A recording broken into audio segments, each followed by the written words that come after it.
2024 எடுக்கப்பட்ட ஒரு American animation movie தான் த வைல்ட் ரோபோட். இப்போ இந்த படம் வந்து தமிழ் டப்பிங்கோட ஜியோ ஹாட்ஸ்டாரில் ரிலீஸ் ஆயிருக்குங்க.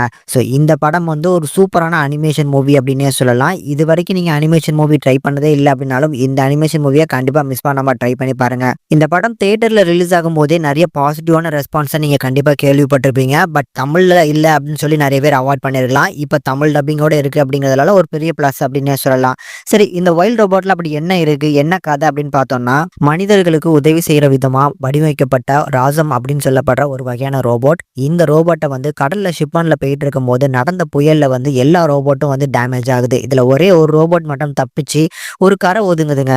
அந்த கரையோரம் சுத்திட்டு இருக்கக்கூடிய ஒரு அணில் வந்து தெரியாதனமா இந்த காஸ்லிங்கை ஆன் பண்ண, அதுக்கான டாஸ்க் என்ன, அது யாரு வாங்கியிருக்கா அப்படின்னே தெரியாம அந்த சுத்தி இருக்கக்கூடிய அந்த காட்டுக்குள்ள வாழ ஆரம்பிக்குது. அந்த காட்டுக்குள்ள வாழக்கூடிய எல்லா விலங்குகளும் இந்த ராசமை வந்து ஏத்துக்கல அப்படின்னாலும், இந்த ராசம் வந்து எல்லாருக்கும் உதவி பண்ணணும் அப்படிங்கிற ஆசையோட ஏதாவது டாஸ்க் கொடுங்க அப்படிங்கிற மாதிரி கேட்குது.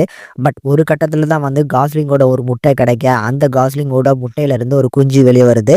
ஸோ இந்த குஞ்சியை பாதுகாத்து வளர்க்குறதான் தன்னோட டாஸ்க்னு எடுத்து பண்ண ஆரம்பிக்குது. இதுக்கப்புறம் என்னென்ன விஷயங்கள் நடக்குதுங்கிறதா ரொம்ப அழகா சொல்லியிருப்பாங்க. எனக்கு இந்த படம் ரொம்ப பிடிச்சிருந்தது. ஃபர்ஸ்ட் இந்த படத்தோட ஒரு பாசிட்டிவ் பாயிண்ட் அப்படின்னா ஃபர்ஸ்ட் நரேஷனே சொல்லலாம். ஸோ அழகான கதையை அழகா சொல்லியிருப்பாங்க. அது பார்க்கறதுக்கும் கேட்கறதுக்கும் நல்லா இருந்துச்சு. ஒரு சாதாரண ஒரு ஹெல்பிங்கான ஒரு ரோபோட். ஸோ இந்த ரோபோட்டுக்கு வரக்கூடிய அந்த ஃபீலிங்ஸ், அது எப்படி ஃபீலிங்ஸ் வருது, எதனால அந்த ஃபீலிங்ஸ் வந்து உண்டாகுது, இது எல்லாத்தையுமே அழகா வந்து பார்த்தீங்கன்னா ஸ்க்ரீன்ல கொண்டு வந்து ப்ரெசென்ட் பண்ணியிருக்காங்க. ரெண்டாவது விஷயம், இந்த படத்தோட அந்த விஷுவல் எக்ஸ்பீரியன்ஸ்னே சொல்லலாம். சினிமாட்டோகிராஃபிக் நல்லா இருக்கும், கலர் கடிங்குமே நல்லா பண்ணியிருந்தாங்க. இந்த படத்தோட ஃபர்ஸ்ட் ஹாஃபா இருக்கட்டும், செகண்ட் ஹாஃபா இருக்கட்டும், ரெண்டுமே பேலன்சிங்கா ரைட் பண்ணி கொண்டு வந்திருக்காங்க. ஸோ ஃபர்ஸ்ட் ஹாஃப் வந்து ஒரு காட்டுக்குள்ள ஒரு ரோபோட் வந்து வாழ ஆரம்பிக்குது. ஸோ இந்த ரோபோட்டை எந்த காட்டுல இருக்கக்கூடிய விலங்குகளும் அக்செப்ட் பண்ணிக்கல அப்படிங்கிற மாதிரி காமிச்சிருப்பாங்க.